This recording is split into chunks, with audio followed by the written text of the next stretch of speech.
The reason why I'm here is from a 20-year marriage that I filed for divorce, and 7 years later I've gotten absolutely nowhere. I have just about lost everything that I own through the courts after finding out that my husband's attorney gave the judge a campaign contribution. I'm sure a lot of people have stories like that. There were no custody issues. It was a simple process. But the entire marital state was dissipated with the cooperation of the judge and the attorney. There's no doubt in my mind that they both know what's going on. When the lawyers see assets on either side, they play this game. They're not really representing you or the other side. What they're doing is playing a game of extortion to take your assets, and that is because of an hourly wage system that is a complete conflict with the justice system. There's no motivation for them ever to end a case. I haven't even gotten to equitable distribution. I can't get to the appeals process. All of your rights are being blocked by rules that have not been passed by legislature. They've been passed by the Bar Association. Legislature passed statutes, and you can't get to that law because of the Bar Association, and that is really the root of the problem. It's an organization of county, state, and national associations that they get together, and it's become a major business. As a matter of fact, there was a movie out, Divorce Corp, that stated that family court is a $50 billion a year industry. So it's going to take a lot to knock this down. There's a lot of money on their side. So, you know, when I started this, I thought, you know, there has to be somebody to go to. Well, probably like a lot of you, I went to the FBI. Okay. I went to the FBI, as a lot of you probably have. I went to the Pennsylvania Attorney General. I went to the United States Attorney General. They did nothing. And I got really excited because I found the anti-corruption unit, but it wasn't their jurisdiction. So I went to the Philadelphia Attorney's Office. I went to all these different levels of government that are supposed to help you, and it wasn't anybody's jurisdiction because the courts are under nobody's thumb. And that is because of something in 1968, well, actually probably started way before that, but what I found was in 1968, something called Article 5, Section 10C was amended under the Pennsylvania Constitution. And a lot of other states had the same amendment. And what it did was, it was supposed to give the courts administrative rule. But the courts interpreted themselves to mean that they can completely rule the entire judicial system. So in 1978, the General Assembly noticed that they were getting out of control, and they challenged the courts. But the courts were already, it was the inmates running the asylum, and the courts decided, well, you know, we're not doing anything wrong. We have the right to make these rules. So from then on, it just spiraled out of control. And that is the same thing whether you have custody issues, you know, marital asset issues, false imprisonment. You can't get anywhere because there is no oversight to these courts at all. There's just nowhere to go. And as long as there's profit in it, these people are not going to act ethically or morally. And it's become like a ruling class. And one of the worst issues is immunity. I mean, the concept of judicial immunity comes from, you know, ancient, you know, archaic concept in England that the king can do no wrong. But as far as I know, there are no kings and queens in America, except for apparently these judges are acting in that manner. But I think that there is some hope. And the way to do this is to get somebody in Washington, D.C., because the federal government hasn't stepped in since the Civil Rights Movement. And this is really another Civil Rights Movement. It took Martin Luther King 30 years to get people out into the streets. I can imagine what he would have done with, you know, if he had the internet.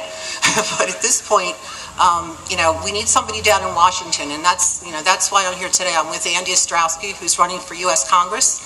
He was a civil rights lawyer. And I know that he will stay the course of introducing legislation for court reform. And it's the only way to do it, because this is not just a state issue, this is across the nation. I've met people, I was part of a group, and I met 1,000 people online across the nation that are all having this problem in states where their children are being stolen, their homes are being stolen, and the only way to do this is for the federal government to get involved. So I want to have Andy come up and talk, my good friend Andy Ostrowski.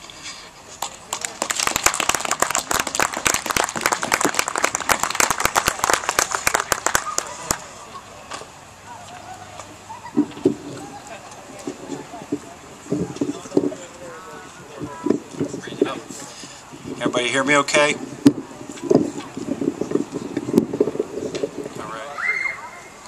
Thank you very much, Diane. That was a kind introduction, and Diane is one of the many courageous, intelligent, dedicated people who have suffered needlessly over the past number of years dealing with these very important issues and dealing with our justice system.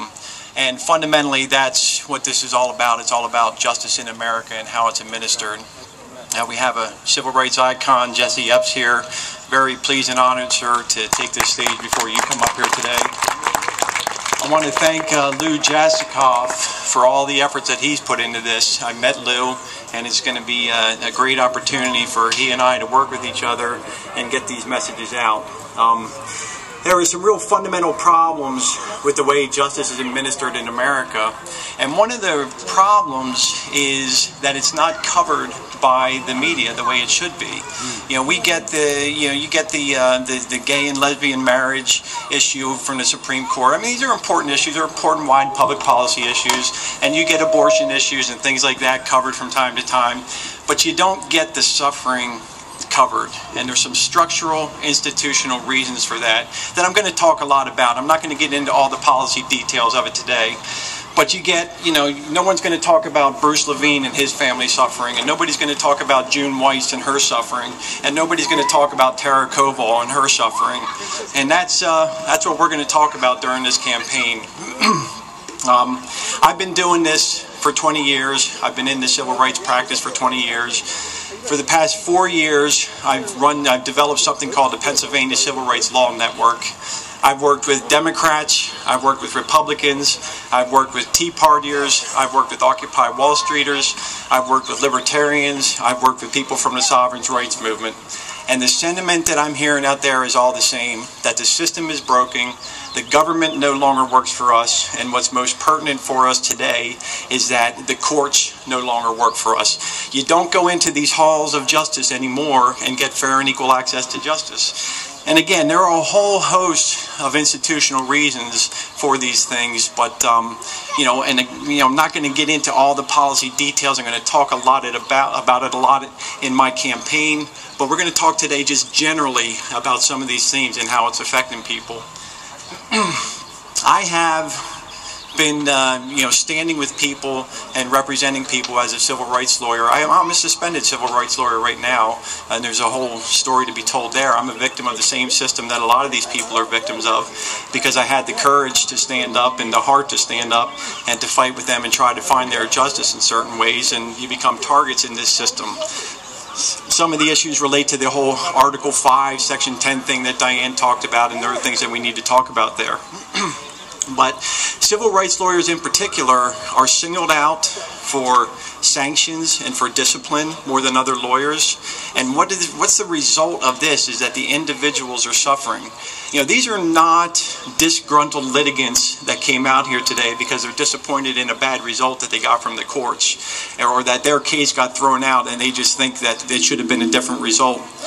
This is happening across the country. There are millions of people in America that are being mistreated by their courts and abused by their courts. It's happening in the mortgage foreclosure industry. We have a situation where banks are coming into courts waiving fraudulent documents, missing documents, lost documents, and judges are going with the bankers' lawyers, denying people their right to hearings, throwing them out of their houses, and with no evidence, no due process whatsoever. This year, what a year to be running for Congress and then being a civil rights lawyer.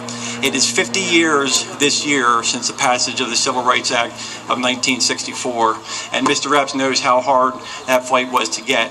And I have a lot of personal experience in fighting under the Civil Rights Act in 1964.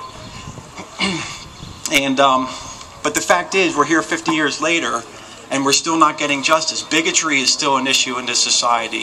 Whistleblowers are getting retaliated against and abused. Everybody's getting abused, and we don't need more laws. We don't need a new Civil Rights Act. We don't need a whole host of new laws. We need the laws that are on the books enforced. And the reason that these things aren't advancing is because the courts aren't doing their jobs. And that's the fundamental problem with what's going on in this recent climate. To the mortgage foreclosure industry, it's the banks who get the bailout, and the individual who's working 2 jobs to pay a second mortgage that gets the eviction notice.